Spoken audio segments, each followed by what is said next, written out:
So this video is about total hip replacements and exercise therapy and advice.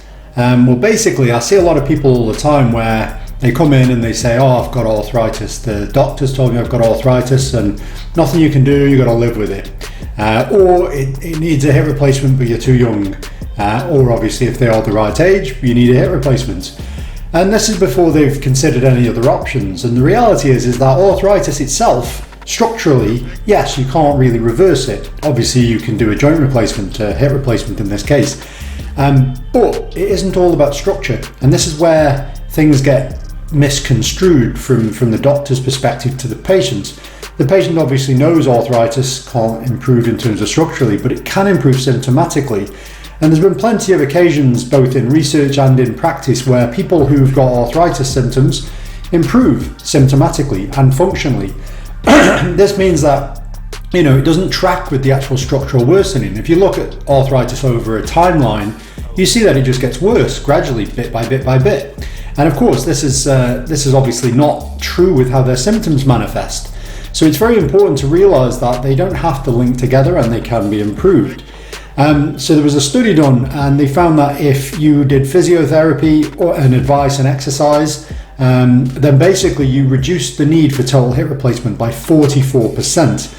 So this means that basically you can improve the tolerance of the joints. Now, a lot of people think about exercise and strengthening and they think about muscle, but you can improve nervous system tolerance. There's almost like a volume turner for pain, and sometimes it can be higher, sometimes it can be lower. These things are based on many factors, one of which is basically building tolerance. So if you start to put a bit of load through the joint in the sweet spot will go, yeah, okay, I can feel that a bit, but no harm done. And it adapts to that. And then next time it can tolerate a little bit more load.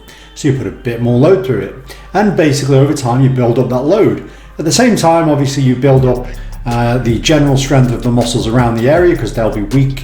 This is something that happens with pain. And also you improve flexibility if need be, if there is a restriction there too, because again, joints that move are going to be healthier and feel better as well.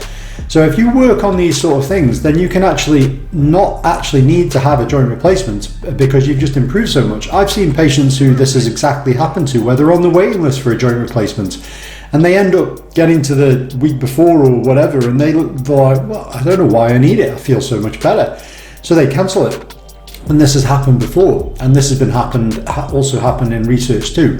But it was an interesting one with this research paper showing a stat on it, 44% reduction in the need for total hip replacement. With an aging population and with people having joint replacements therefore more and more and more, it's obviously expensive, whereas exercise is pretty much free. So obviously therefore this is a good option, much better than going down that joint replacement route. And clearly it can be done at a later date if need be, and exercise keeps you healthy anyway, so that's also good. So it's like a win-win. So anyway, that's enough for this video and I'll see you next time.